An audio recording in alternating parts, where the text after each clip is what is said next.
This is Pre-Calc section 4.3, Rational Equations and Inequalities. A rational equation is basically just a fraction with a variable top and or bottom or both equal to a number or equal to another fraction or equal to a variable.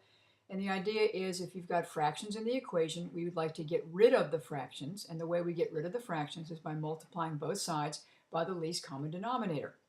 Now, if it is just a fraction equal to a plain old number or a fraction equal to a fraction, I think it's easier to cross multiply.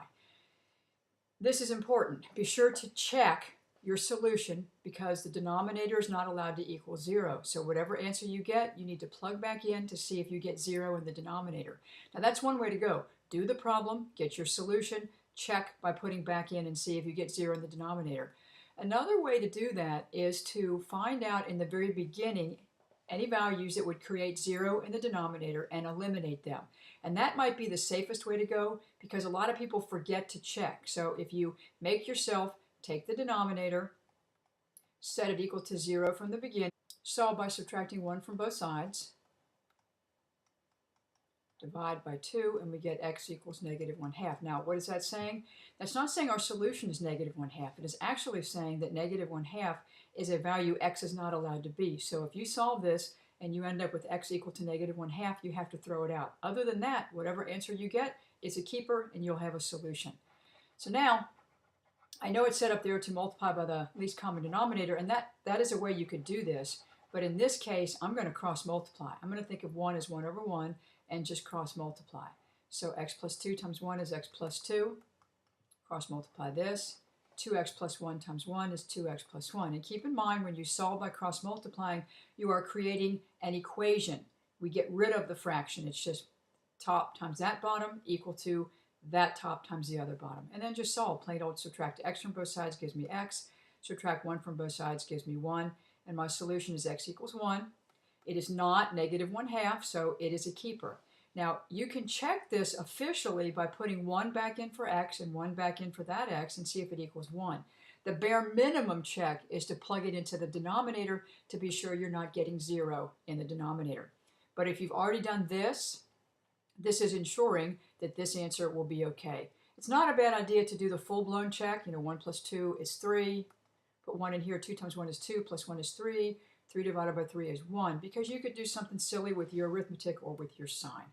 But if you're not going to do the full-blown check, I would suggest you do this to start with to find out what values you would throw out. Before we start solving this equation, we want to look at each of these denominators and see what numbers would need to be thrown out of the domain. So if you solve x minus 2 equal to 0, you get x equals 2. So x equals 2 is going to be a number we'll have to throw away at the end. This would give me x equals -2.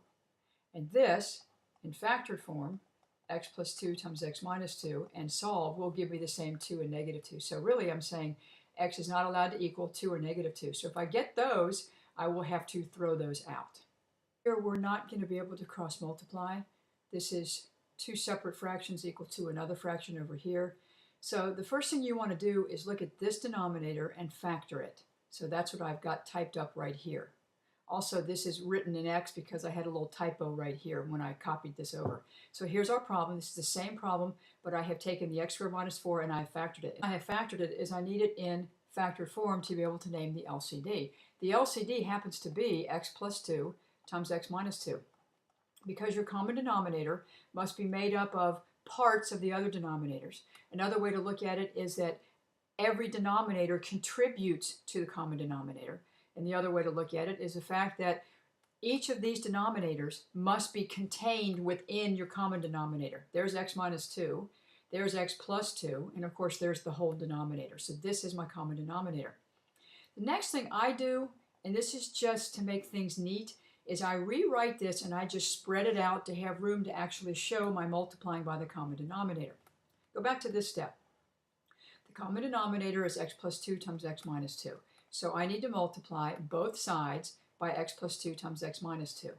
And when you multiply by this, you have to think about distributing, which means you have to multiply this fraction by x plus 2 times x minus 2, and multiplied this fraction by x plus 2 times x minus 2. So I don't really write this out. I go straight to this spread out form, and I write down this common denominator next to each term, right smack next to each term. So this is x plus 2 times x minus 2.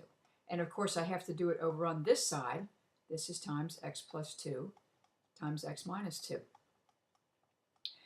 Do you have to do that? No. Some of you may be better with fractions and you're able to just do the canceling in your head. But if you're not so good with fractions, this is a way that you can do the canceling right there in front of yourself. So now I'm going to do my canceling and see what's left. When I multiply this fraction times this, the x plus 2's cancel. What's left is x times x minus 2. Over here, the x minus 2's cancel. I'm left with 1 times x plus 2. Now I realize I didn't need to write the 1. I'm just doing that because what if this had been 4? Well, then I'd have to put a 4 there. Over on the right side, all of the denominator cancels and I'm left with x. So with 1 or 2 steps, we have gotten rid of all of the fractions that are in the equation and we are down to a plain old equation. X squared minus 2x with the distributing. Of course, 1 times this is x plus 2. And now our strategy, because this is x squared, is to combine like terms, get everything on one side equal to 0. So I subtract 8 from both sides. That's how I get negative 6. Put negative 2x and positive 1x together, and I have x minus 3, x plus 2. So I think my solutions are I think my solutions are 3 and negative 2. Do either one of these need to be thrown out? And the answer is yes. Remember, we solved those denominators. Right here told me x is not allowed to equal negative 2. I have to throw that away, and my only solution is 3. A very similar problem. We've got the polynomials on the bottom. You need to solve the bottom equal to 0, and I'm going to factor this, set it equal to 0. And when I solve, I will get x equals negative 6, negative 3. Actually, x is not equal to negative 6, negative 3. So that first step is deciding which numbers would have to be thrown out if you get those as solutions. So if I set all those equal to 0 as I've done, I get those numbers to be thrown out. Same thing I did the last time. I'm just going to rewrite this so that I've got the denominator over here in factored form because it makes it easier to name the common denominator, which happens to be this x plus 3 times x plus 6. Then I spread it out a little bit so I've got room to write. So right next to each one, I'm going to write the common denominator. And I'm not just writing it next to it. The whole idea is I'm multiplying all of these terms by the common denominator. And the reason I want to do this is it's going to make it easier for me to see what cancels. I think about the common denominator needs to absorb, kind of like a sponge. It needs to absorb the existing denominators. So what I have right now is the x plus 3's cancel. I have 1 times x plus 6. Here the x plus 6 is cancel. I have 8 times x plus 3. And on the other side, I luck out. All of the denominator goes away, and I get 3. So distribute the 1 through there, of course, stays x plus 6. Distribute the 8. We have 8x plus 24 equals 3. This is not x squared, so this is just get your x's together. So that's 9x. Numbers together plus 30 equals 3. Plain old algebra 1 equation. Subtract 30 from both sides. So I have 9x equals negative 27, divide by 9.